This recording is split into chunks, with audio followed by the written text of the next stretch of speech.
friends, it's Valerie. Welcome back to this week's What's for Dinner. If you are new here, I would love if you would hit that subscribe button and join my YouTube family. And don't forget to leave a like or a comment down below because it really does help my channel. This week's What's for Dinner is going to look a little bit different from how I planned it to be.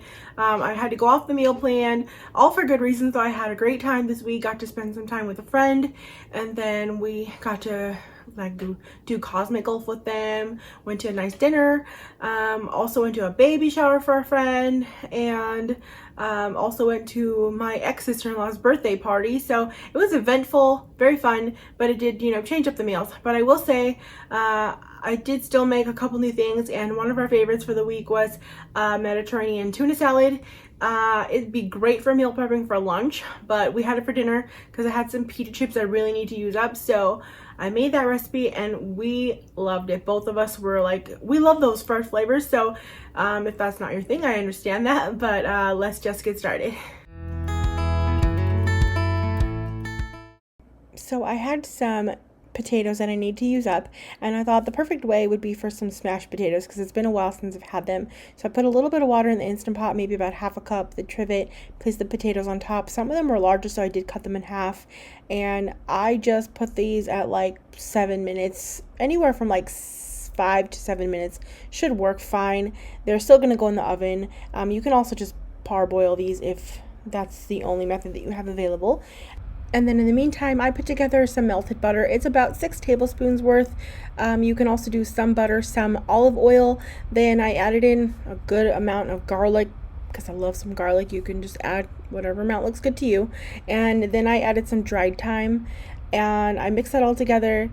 And then here's my potatoes. I'm just going to use the bottom of a mason jar to just smash them down. I'll just do one here for you, and then I'll do the rest off of camera. And they don't look pretty. Mine kind of fell apart a lot because of the ones that I had cut in half, but it doesn't matter. It's all going to be great. They're going to be nice and crispy. I took some of this Kinder's, I think this is the black garlic and truffle steak seasoning, and so I just put some on there. You can just do salt and pepper. I do that all the time.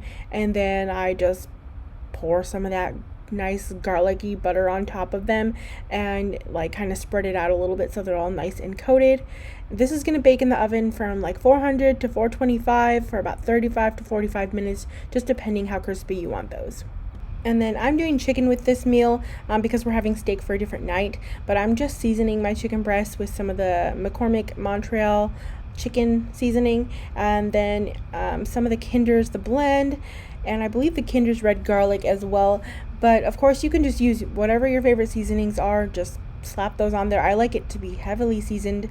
I think that gives a nice crust of flavor when you're grilling it up. It's really nice. And I do like to put a little bit of oil on that as well. So I spritz some oil and then I press the seasoning in to the chicken, and I'm just going to flip that over and repeat that same process on the other side. Now I'm using my Ninja Foodi indoor grill to grill this. Of course you can just do this outside or even on a grill pan, just on your stove, whatever works best for you.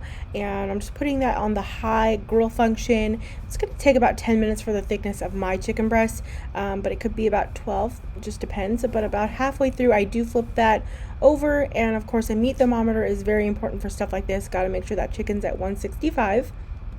And here are those beautiful crispy potatoes out of the oven. They were so delicious. I love having these. We don't have them often enough. I'm a major potato lover. But I served this with a vegetable Normandy blend, and that chicken was delicious. I always love it on the indoor grill like that. This whole meal just was something we love very much. So I had seen a recipe for this marinated steak street tacos, and it looked pretty good. I wanted to give it a try. So to a little bag here, I'm adding a 1/3 cup of olive oil. You can also use a bowl. And then to that, I'm also adding 3 tablespoons of soy sauce, as well as 3 tablespoons of lime juice. And I'm just using the bottled kind here. It's just what I always have on hand. I didn't have any fresh limes this day, but if you do, that will be better. And then it calls for 2 tablespoons of the brine from pickled jalapenos, but I didn't have that, so I'm just skipping it. And then it calls for 5 cloves of garlic, so I put that in there, I pressed it, and then a 1/4 cup of brown sugar, 1 tablespoon of cumin, 1 tablespoon of chili powder, and 1 teaspoon of smoked paprika. You can use regular paprika if you don't have that, and then a teaspoon of dried oregano. And I'm just kind of like mixing that together with my hands to get all those ingredients combined and kind of like dissolve that brown sugar a little bit. Then I'm using this top sirloin steak I got from Aldi. It's about 1.5 pounds worth. It calls for skirt steak in the recipe, but this is just what I already had. It was pretty inexpensive as well, so that was even better. And I'm putting that in this bag and just kind of working it around, getting that marinade like pressed into it and into all the grooves of the meat. And I'm going to refrigerate this for about 2 hours. You can do it for overnight as well. If you don't have the time, I mean, try to go for at least an hour's worth to get that good flavor. Next time I want to do it overnight. I really only had 2 hours this day. And now I'm using the Ninja Foodie grill again because it's my indoor grill. And I don't want to go outside and pull out the bigger one. But I am using the meat thermometer probe on the inside.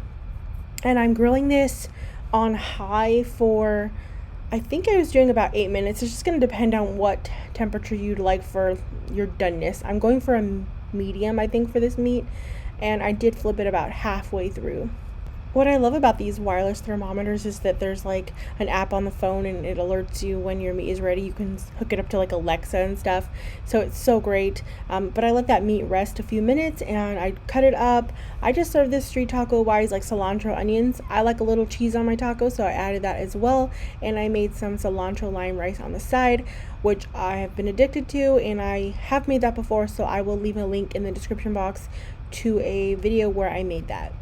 I also used corn tortillas for that traditional street taco, but you could use flour if that's what you like, but a taco never disappoints us. It's probably one of the things I could eat on the regular, so I enjoyed this meal a lot and it tasted pretty good. Now, I'm pretty sure I've made this meal on here before. It's just been a really long time, I think, because I couldn't find the video. So I figured I'll show you again because it's one of my favorite, like, quick go-to Instant Pot meals. So put a dab of butter in the bottom of the Instant Pot on the saute function, and I'm adding in 1 pound of ground beef. I'm just going to cook that up until there's no more pink remaining, and I like to use my meat chopping tool to break that up and like, really break it up because it's how I like my ground beef.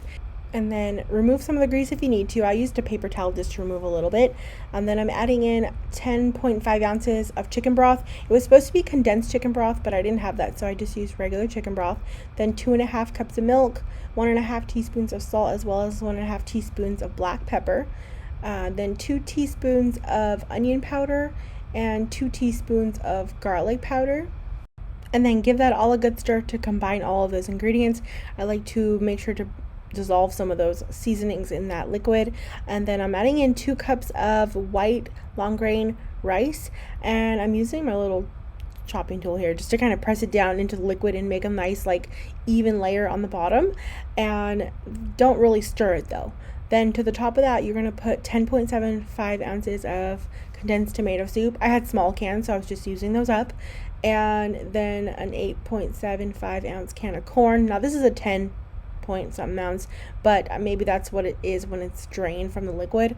Just add that on top, but don't stir any of it. Add the lid on, and then you're going to cook this on high pressure for 7 minutes, and when it's done, do a quick release of the remaining steam. Now for this part, I forgot to hit record, but you're going to add 2 cups of shredded cheese in there, and it's mozzarella cheddar blend. I didn't have like a blend, so I just used 1 cup of each kind of cheese, put it together, threw it in there. Fine. You can also use whatever cheese you have, whatever works for you. Mozzarella is going to give it that nice like pool of cheese though, so I really like that. And you could also use less cheese if you would like. Of course, it is very cheesy, as you could see when I was stirring it together there.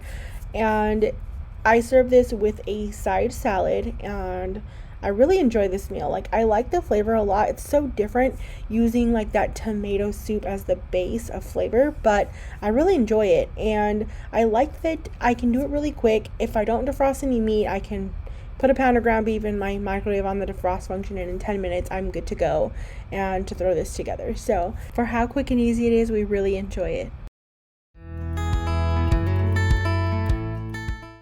Okay, so to start this off, you can definitely use jarred roasted red peppers. I found bell peppers this week for 50 cents, so I figured it's way more like cost efficient to just roast it myself. So I took one, poured it out, and I added a little bit of olive oil and salt, and I'm putting it face down on my grill pan. I'm just gonna broil this in my air fryer just to get it nice and charred, and then I'm gonna pull it out. And then while that's doing its thing, I'm gonna dice up about a half a medium bell pepper.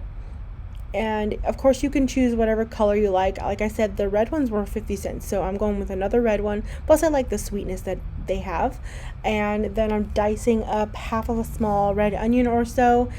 And I'm just adding all these ingredients to a nice big bowl that I can toss this all together in the end.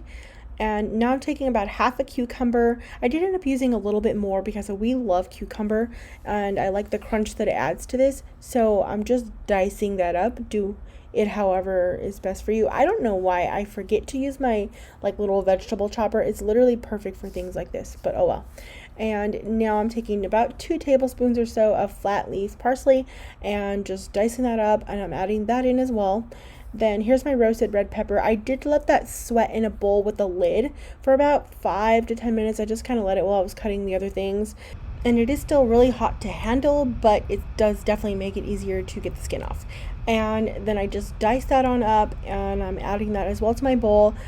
At this point, I think it called for capers, and I didn't add them yet. I wasn't sure if I was going to. I did in the end, and I'm glad that I did.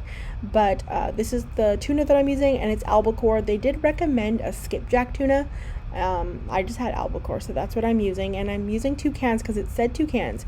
Didn't specify on the size of the can, like the smaller can or the larger can, but I clicked the link to their skipjack tuna and it was smaller cans, so I added the 2. Now this is where it can vary, so of course, you know, your half of a medium bell pepper, you know, it might be a little bit more than the original person making this recipe, so she looked like she had more tuna in there versus vegetable. I looked like I had more vegetable versus tuna. So I ended up adding another can of just regular tuna because it's what I had on hand. Now I'm just using that same bowl I used to sweat the peppers so that I'm not dirtying another dish. I'm adding to that the juice of 1 large lemon, and then it calls for 2 tablespoons of Dijon mustard. I only added 1 to start off with because my boyfriend hates mustard. And then I added in 3 tablespoons of olive oil, and then 1 teaspoon of herb de Provence. If you don't have that, you can use Italian seasoning. Then a teaspoon of garlic powder and a half a teaspoon of salt. It doesn't call for any pepper, but I added maybe a 1/4 teaspoon of pepper, and I'm just mixing that all together, and then I taste it to see like if I could still add a little more of that mustard, and it needed some more salt as well, so I added that and that additional teaspoon or so of mustard. If you don't mind that, you can add the full 2 tablespoons. I think it was a good flavor. And this is where I did decide to add the capers, so I chopped those up. It was about 2 tablespoons I think that it called for of the capers, and you could also substitute that for like Kalamata olives. I think that'd be delicious in this. And then I'm using these Ritz toasted veggie chips. I have these I need to use up, so I thought it'd be perfect to have with this, just to kind of like eat it with it. And oh my gosh, we both were in love with this. My boyfriend was like, oh, I love this. He kept raving about it. So that's when you know he really loves something. He's telling me like, save that, don't lose that. I love this. And I think I'm gonna be making this definitely like as a meal prep for like our lunches, because it just was so tasty, but like light and refreshing, and it just was very filling as well. Like I ate this and I wasn't hungry for like so long. So this last meal is the same place I had for my birthday dinner, but my friend is having surgery this coming up week, and so we were gonna have lunch with her or dinner, and we wanted to make sure it was something she was gonna enjoy because she's not gonna be able to have these kind of things. So we went back there. It doesn't disappoint ever. This is like one of all of our favorites. It's so good. So I just got like their steak and their rice pilaf. Their cabbage is like a vinaigrette cabbage, so good. And they have the best blue cheese I've ever had in my life. And then of course their cheese bread is a hit with everybody. So this was a very amazing meal for all of us. Thank y'all so much for watching. Don't forget to hit that subscribe button and that little bell so you don't miss out on any future videos, and I hope you all are having a great day.